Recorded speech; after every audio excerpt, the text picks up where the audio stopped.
Yeah, like I was watching that debate. I think it was some guy named Chase versus some other guy. I forgot the debate name. I'll put it in the description box, right? It was about the hypostatic union, and the other guy was like a straight up Nestorian and Arian. As I've shown you, I'm not a Nestorian. That's like saying there's double subject does not make it Nestorian. As if it falls into double sonship, then that would be Nestorian, which is what that guy believed in. About like he thinks there was like God the Son who became, I guess, human son and then has the Holy Spirit. But I don't know, it was kind of weird because he was also like an Arian.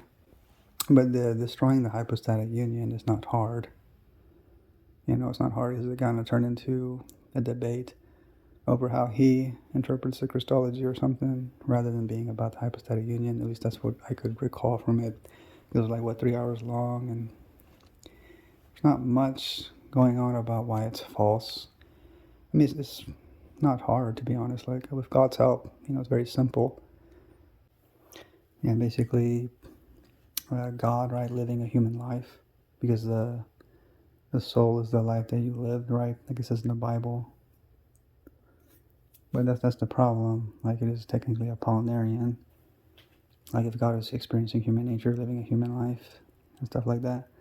I mean, you are saying he is the human soul then, because if it's like if it is the life you live, right? You're a human being. You live the human life. Then you have a human soul, but you also are the human soul because it is the life you lived, and you are the life you lived, right? And so doesn't that make God the human soul? That he just has a human soul, but he's not just present. Remember, I think that Cyril guy, that saint, wannabe saint, I don't know, but he's like saying how you should not say he's just present. You should say that he like is the man, not just present in a man. Because someone has to be the human soul, right? It reflects the desires and will and things that you have experienced in your human life. And you say God experienced all that. And so that's why I said that it still comes off like Apollinarian. They even concede, right? Like, why is it false? Because I would say because it is self-refuting or self-destructive, really. Like it destroys itself and it's inconsistent.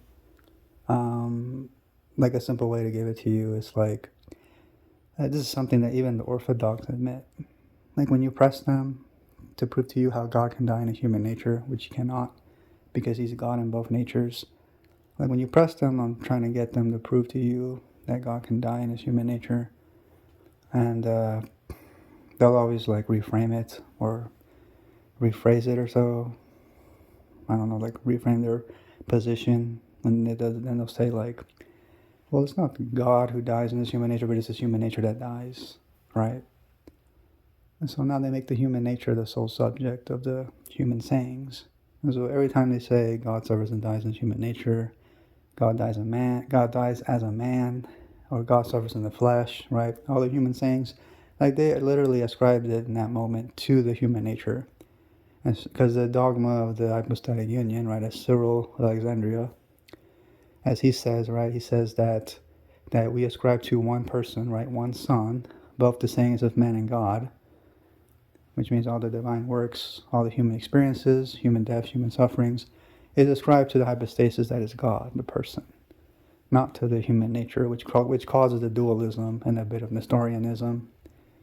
But I just told you that when they say that, when they take it away from the person and ascribe it to the human nature, it refutes their entire position, because now it's no longer the person that is God the Son, who is the sole subject of all the human sayings and divine. It is now the human subject, which is what I've been saying. That if anyone was a suffering God, it would be the human hypostasis, so the human subject. And they also prove this when they talk about the communicatio idiomatum, right? The communication of the divine nature of the Logos, right? Of God the Son, how he communicates his divinity to the man. And so now you have the man, right now you have the man manifesting the divine nature, the miracles and the powers and all that of God. So who is really the single subject? The suffering God. That would be the human subject. And so that is some ways to refute it. There are many ways to refute it. Like, I mean, there's many ways to refute this teaching, because it's so incoherent and stupid. This teaching is. With God's help, He'll help you simplify it. But I just want to keep the video short, so I'll just stop it there. In the name of the Father, Son, and Holy Spirit. Thank you, and God bless.